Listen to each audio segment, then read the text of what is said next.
Good afternoon and welcome to our weekly media briefing and public health update. And today, this briefing is led by the county's Chief Administrative Officer, Rich Madalino. Welcome everyone. Joining him as well is Dr. Nina Ashford, Chief of Public Health Services, Dr. James Bridgers, the Director of the Department of Health and Human Services, Mr. Sean O'Donnell, also from HHS, Deputy Chief of Public Health Services, Dr. Earl Stoddard, Assistant Chief Administrative Officer, and our guest today is Juliana Desiderio. She's a Senior Director of Strategic Industries and Entrepreneurship for the Maryland Department of Commerce. Dr. Brett Marin, Co-Executive Director of the University of Maryland Institute for Health and Computing, will be joining us shortly. And I'm Lorna Virgili, Hispanic Public Information Officer. Mr. Madalino, good afternoon to you. Good afternoon, Lorna. It's great to see you and it's great to see everyone. Thank you for joining the call. Unfortunately, the county executive is unable to join us today, so I'll be running point. Happy to take questions. We're going to have Ms. Desiderio speak and Dr. Marin, and then we'll go over some other issues. I wanted to start by letting everyone know the big news that happened this week with the rollout of our pink and lime lines. Ride-On unveiled 2 Ride-On extra bus routes that connect the Shady Grove Metro Station with key businesses in Rockville and Gaithersburg, as well as the universities at Shady Grove. These 2 lines, the pink and lime lines, will provide regular, reliable service for this growing area with runs every 15 minutes on weekdays and 30 minutes on the weekends. So it's exciting news for us because obviously it does connect so many key employers with access to mass transit in an area that has traditionally struggled with transit opportunities. Also this week, we had an event at the council office building with leaders from across the county in support of Maryland Question 1. In November, when you cast your vote in the general election, there'll be 2 ballot questions for every voter in Montgomery County. Question 1, which is a constitutional amendment to guarantee access to abortion and reproductive rights in Maryland. And question A, which would reduce the term limits for the county executive. So the county executive asked me to thank all of his council colleagues, as well as many of his other elected colleagues, for reaffirming the county's commitment to protect reproductive rights. This resolution, again, will be question 1 on the ballot. Remember, come November, vote yes or for question 1, vote against question A. Don't let them take your choice away. And then as we move on this week, the county executive had his first budget forum for the FY26 budget. Fiscal year 26 starts on July 1st of next year. The county council will be reviewing that budget come next April and May. The county executive has to introduce the budget on March 15th of 2025.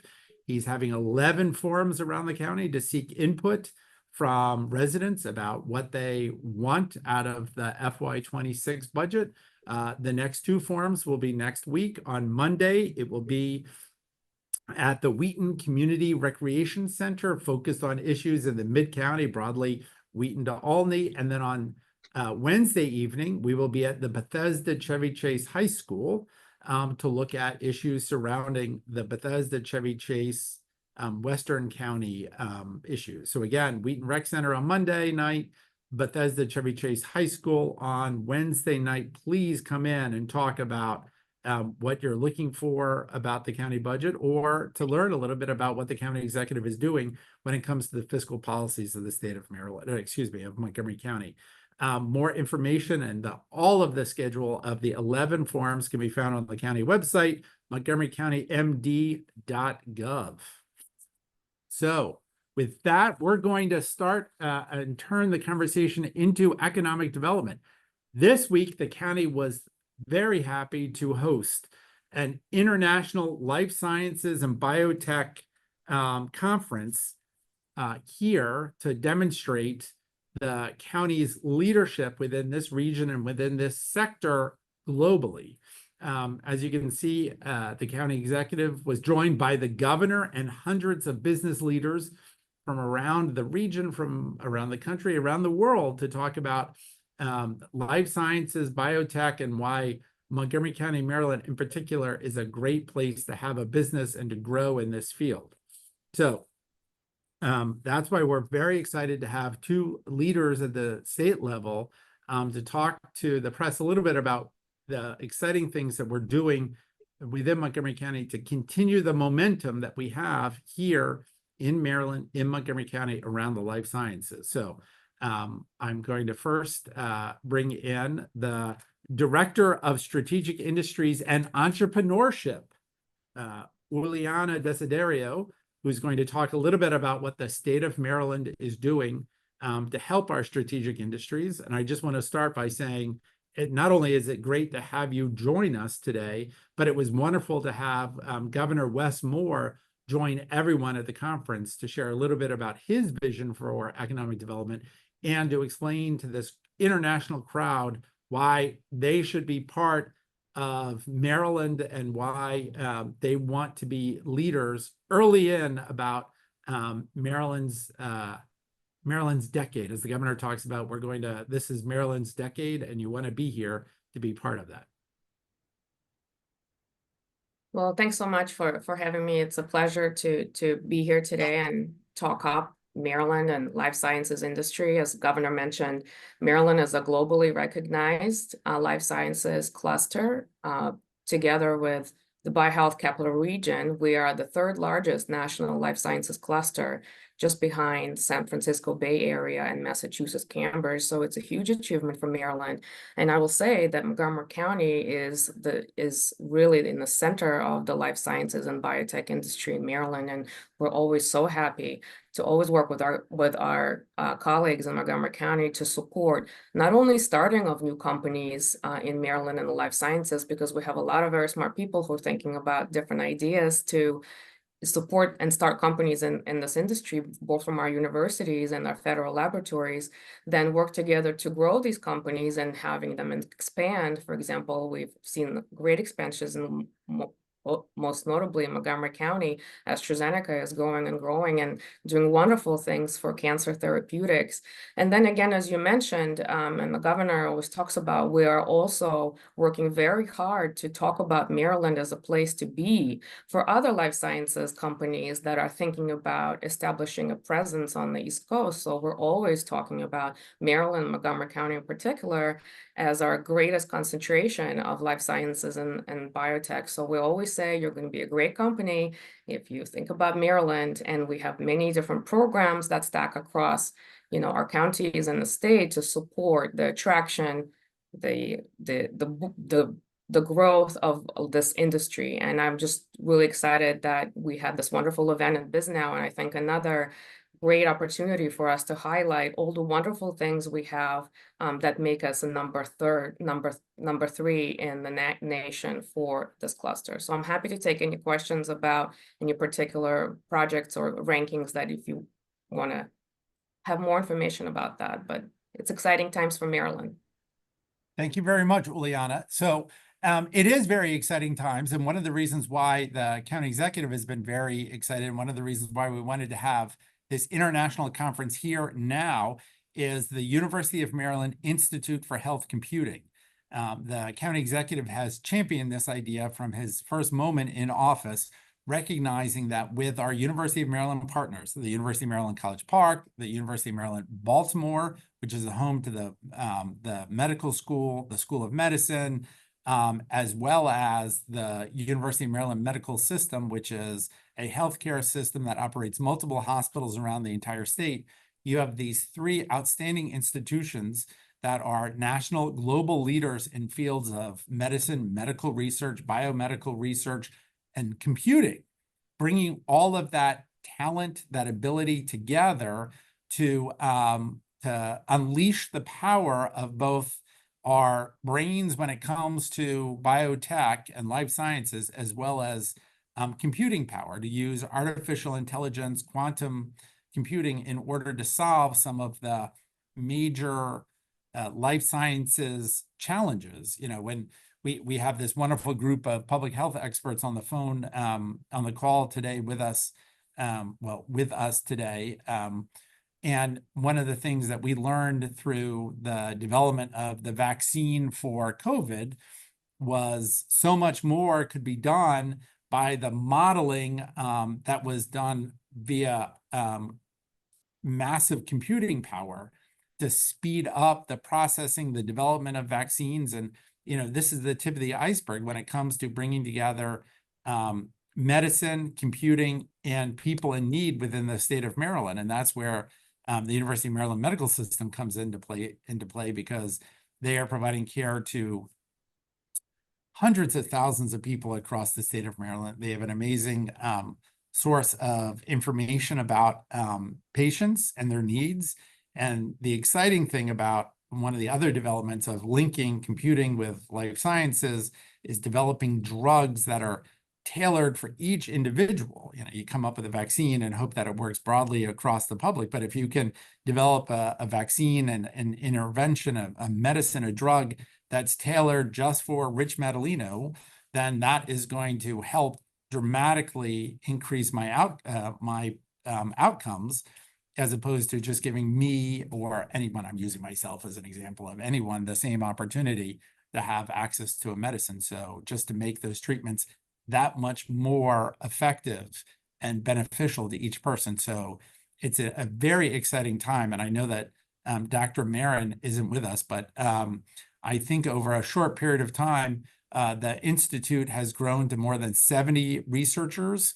We're bringing in more people and trying to then build this connection between these outstanding researchers, this incredible technology, and the fact that here Montgomery County anchors, as Uliana was saying, the third highest concentration of life sciences talent in the country. And let's face it, when you say it in the country, it's really the world. So because we are a global center of excellence in the life sciences, but we're also a leader in so many other areas. And that's why, you know, interesting, Uliana's title, Director of Strategic Industries. Besides just continuing to focus on life sciences, what else are you working on with us in Montgomery County and in Maryland from a strategic industry standpoint?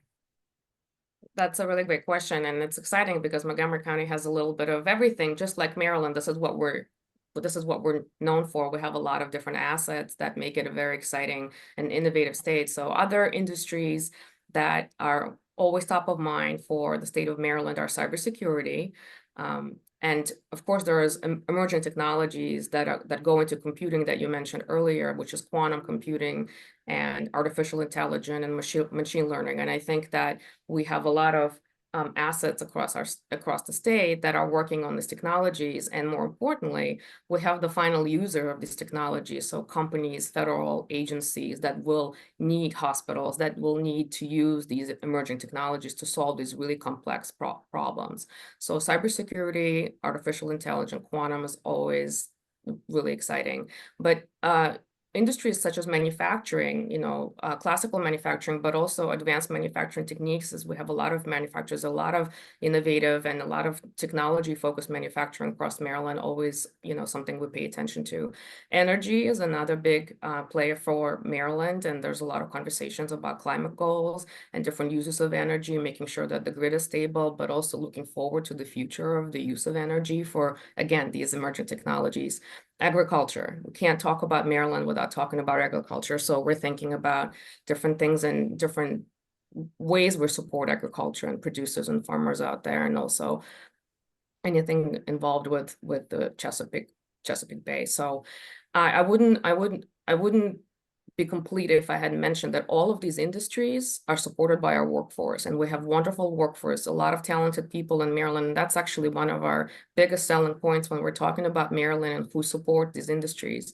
You know, Maryland, again, is in the top 5 of the most educated workforce, people with very specific skills for very specific education that are needed to support the development of these technologies. So this is just a snapshot of the things that we're always working on. And again, the county has been a wonderful partner and also has a lot of assets, not only in the private sector, but the university just mentioned, but the federal government presence is very important for all of those companies, and also for anybody who is supporting larger federal strategic priorities for the federal government as well. So Montgomery County is a jewel in the crown. That's what we love to hear. So it's a great place to live, work, and play. Exactly. So with that, Lorna, I don't know if you want to throw it out for questions for Uliana. Yeah, let's go ahead and open it up for questions right now. Members of the media, if you have any questions regarding life sciences and for the Senior Director of Strategic Industries for the Maryland Department of Commerce, please raise your hands and we'll be able to chat with her. Any questions?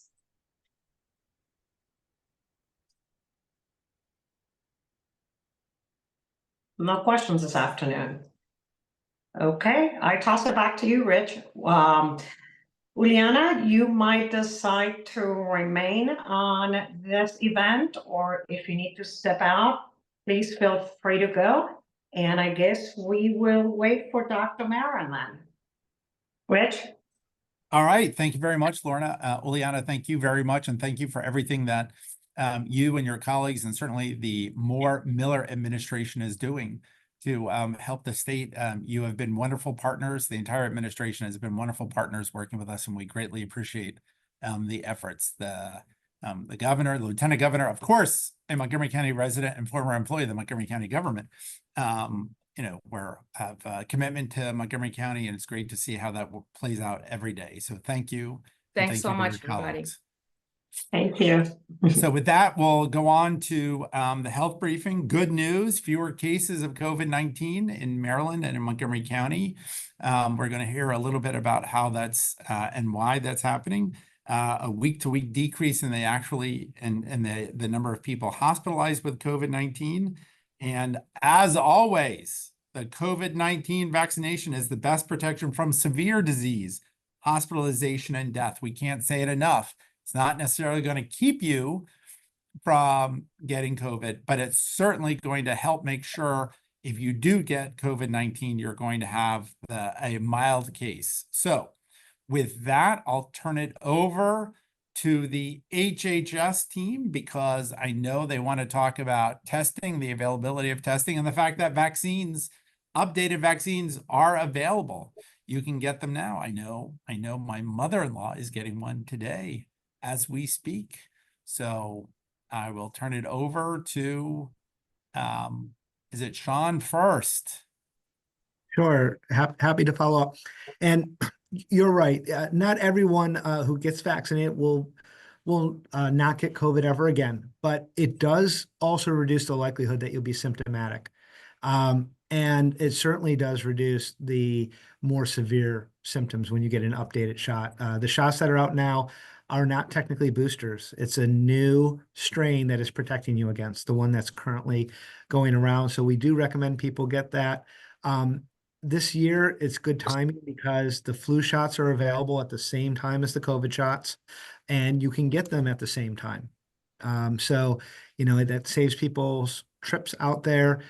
We just recommend it. These are both covered by your insurance, and we recommend you talk to your healthcare provider or your insurer because they may stipulate where you need to go to get the shot to have it covered. But recommend that. Yes, we're seeing the hospitalizations this past week are lower than they were in the previous weeks. It's 10 fewer patients with a COVID diagnosis in the Montgomery County hospitals, which is good news. But it's also back to school time.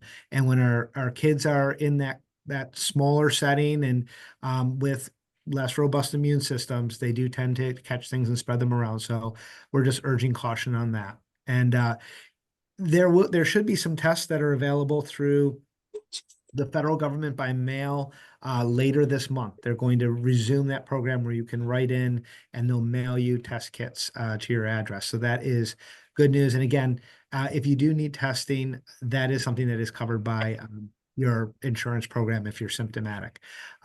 So we recommend using all those resources available to you. There's also, I just wanted to mention, this is also the season where our seniors will be recommended, if they have not already gotten the RSV shot last year, they'll be recommended to get it this year. Dr. Ashford or Dr. Bridgers, do you have anything you'd like to add? The only thing that I would add is school has been back in session for a few weeks, but if your kiddos still need vaccinations, please make sure to do that. We do have some remaining vaccination clinics available on our website. So if you have not gotten your kiddos their required vaccines for school, there's still time to do so. Dr. Bridgers. Sure, thank you. One update that's not health related, but human service related. I want to thank all of our partners who supported and prevented the eviction of 26 families at the Enclave this past week. Working in partnership, rental stabilization is one of the county executive's priority. And so we were able to work with the Maryland Office of Refugee and Asylees, our Department of Housing and Community Affairs, and our great services to end and prevent homelessness to not only provide the pay and support of the arrearages, but also the case management and the employment assistant that all of the partners provided. So I want to offer a word of thanks to all of the partners to help minimize the eviction of these 26 families. Thank you very much to the HHS team. I do see that Dr. Bradley Marin, Co-Executive Director, University of Maryland Institute for Health Computing, has joined us. So welcome. Thank you for joining us. Mr. Madaleno, would you like to introduce him, and then we'll take all questions together? Sure, Brad, I already had a chance to talk about the IHC, the partnership with the University of Maryland, why it's so important, why the county executive loves this project so much. So if you want to spend a little bit of time talking about how the IHC has grown and actually more focused on where it's going and why it has, as I remember one of your colleagues saying when we announced the partnership, that it has the potential to allow Montgomery County and this part of Maryland to be the Silicon Valley of healthcare. Yes, thank you very much for the opportunity to be here. I apologize for being late. I'm at the BizNow regional conference and the session went just a couple minutes over. So I'm very pleased to report our update to you that the Institute for Health Computing workforce now includes about 70 people encompassing a wide variety of professional and graduate degrees, including MD, PhD, MBA, JD, Master's in Science, Master's in Public Health, Master's in Fine Arts, as well as others who are in various stages of training, including all the way into the community level that we're expanding our program for enrichment around. And we'll be able to talk more specifically about that in the forthcoming months. Our project right now, or I should say our workforce, includes 56% of our members identifying as underrepresented in science, which is very important to our mission towards building a balanced pipeline of trainees and accomplished data scientists. And that includes strong representation in our internal leadership group. So it's a feature of our demographic that spans all roles, which we're very proud of. The scientific skill set is quite vast. It includes heavy interest and accomplishment in mathematics, public health, biostatistics, genomics, education, chemistry, biology, artificial intelligence, of course, machine learning, all of the new and most cutting edge analytical methods that we think are critically important for our mission to promote public-private partnerships in the biotech and health science space in Montgomery County, as well as to live up to our central mission of improving the wellness and outcomes for patients across Maryland that spans the life cycle and as well as all diseases, with a major emphasis on health equity. I can talk a little bit about some of the projects that we're advancing right now, many of which focus on the value of artificial intelligence in drug development, the role of machine learning in improving early diagnostics, and other types of approaches that aim to mitigate the burden of disease that afflicts large segments of our population. But maybe I'll stop there and address any other specific questions, if that's helpful. Thank you, Brad. I know you're joining from an exciting international conference that we're hosting. I don't think you have the best Wi-Fi right now, so Sorry. we hear you well, but sometimes your picture is glitching, which is why I want to make sure everyone who's on this call should realize, you want to figure out a time to meet with Dr. Marin, to go to the IHC, to talk about what's happening, because this is exciting stuff that has the ability to change the health outcomes of so many people, especially what you were talking about with tailored care to people is exciting. And in a diverse community like ours, in a diverse community region like ours and state, this has enormous implications for positive health outcomes for people here and everywhere. So really, it is worth trying to set up a time with Dr. Marin, with his colleagues at IHC, to understand what's happening, because I think your readers, your viewers will want to know and understand what's happening, and will feel great as taxpayers of the state of Maryland that they are participating in this sort of activity. Absolutely. We're glad to meet with anyone at any time that we think could be helpful, and to explain what we do, and we welcome that. Yeah. Thank you, Dr. Marin. Members of the media, would you like to post any questions for Dr. Bradley Marin right now? Taking into account that he is at a conference and the Wi-Fi is not the best at this time. I'd like to acknowledge that my executive co-director, Adam Porter, who I work with as a foundational partner at the IHC, we're very excited to be together in this project, has just joined. So welcome, Adam. Thank you. Thank you to to both of you and all of your colleagues for the work that's being done in Montgomery County, for working with the county government and your colleagues from around the state to stand this up, because this is an exciting opportunity. Okay. And I noticed that WRC Channel 4 is the only broadcast station on, so they don't want to miss this opportunity to go out and actually spend time at the IHC, talk to the researchers there, and get an understanding of what's happening, because your viewers are going to want to know what is on the verge of happening, which will revolutionize healthcare. Absolutely, 100%. We're more than glad to meet with them. All right. Any questions? Members of the media, any questions at this time? Please raise your hands. No I can't questions. believe we're going to get through a briefing without any questions for Earl. This is shocking. Well, since there are no, there is Mariam Shasad, MCM, Montgomery Community Media. Good afternoon, Mariam. Good afternoon. Sorry, are these, is this for all questions in general? Sure. These Okay. are life science questions preferred at this time. Do you have more different topics to address? CAO Madaleno? No, you're good. I guess we're open for any questions, Mariam. Thank you. Sorry if I missed this earlier. I just wanted to confirm, is the county executive at the BizNow conference again today? He is not today. He was a speaker yesterday. He had another issue he needed to tend to. Okay, thank you. Yep. Any other questions, members of the media? No more questions today?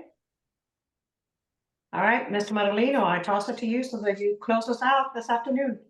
All right. Thank you, everyone, for joining us. And again, a huge thank you to Dr. Marin, to Dr. Porter for your work. All of your colleagues' work are, thank you very much to Ms. Desiderio for the work of the Maryland Department of Commerce. And thank you all to my colleagues across county government for your work every day trying to keep the public health safe in this community. Lorna, thanks for moderating. And I'm sure next week, everyone will be back for the county executive's return to the media briefing. Have a great and beautiful I mean, have a great afternoon on this beautiful day.